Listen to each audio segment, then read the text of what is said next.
there on the brass panel. That's the pressure limiter for the common rail engine is the upper bar.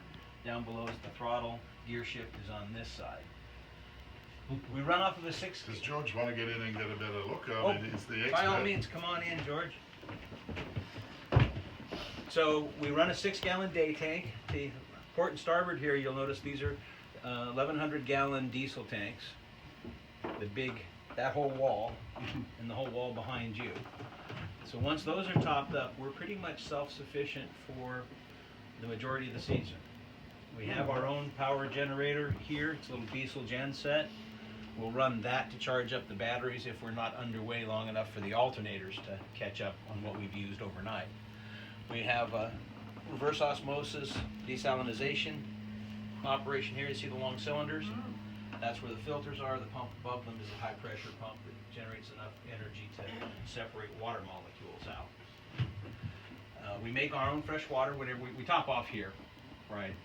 But then about mid-trip or so, in a couple of days, everybody's used enough water that you'll be hear the gen set start up, and then that'll start. So this is the primary oiler for the main bearings underneath, and so it's a bit of a wind-up toy.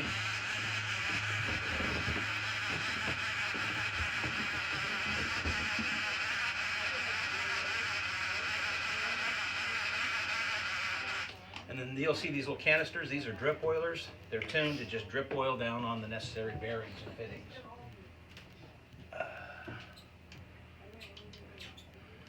And this gets progressively more fun as we get out to sea and things start rolling around a bit. So in other words, you've got great balance. You learn, right? And you can start feeling the rolls coming on, right?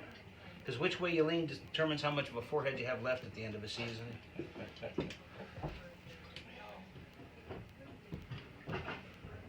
I see the large jack bar. Can you jack this over manually? You indeed do, often timing and so the bar goes here. You can see the slots and you can see the yellow paint that define the timing. See the marks there? That's cylinder 2 and 5. So yeah, we spent last week, sometimes maintenance occurs underway, and we were cleaning the fuel injectors. So we'd stop, pull a couple out, clean them up, reinstall them, and to get the timing correct, you have to roll it over by hand.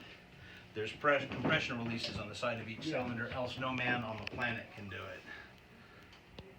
Well, maybe one of those big.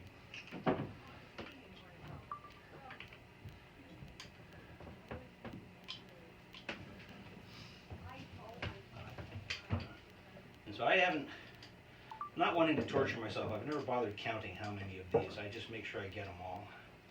Otherwise you get into ritual counting. There lies madness. Just don't do it.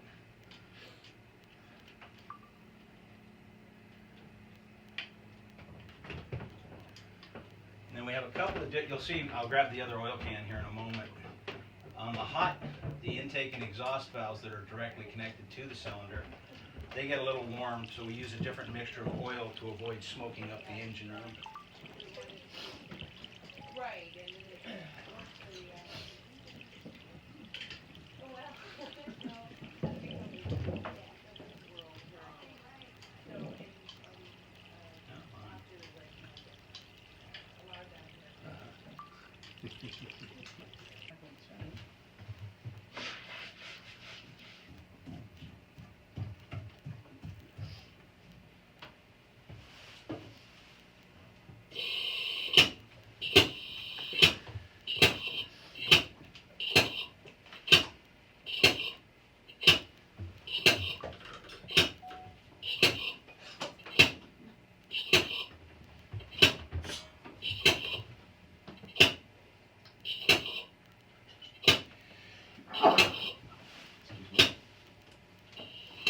Here's the loud part.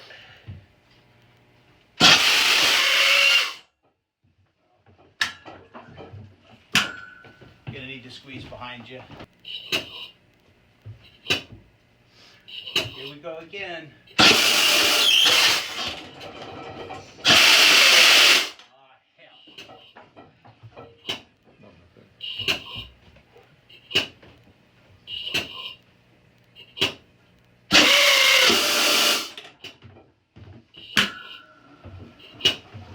Not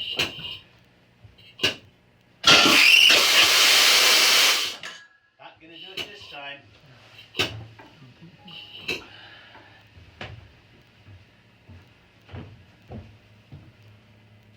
Okay.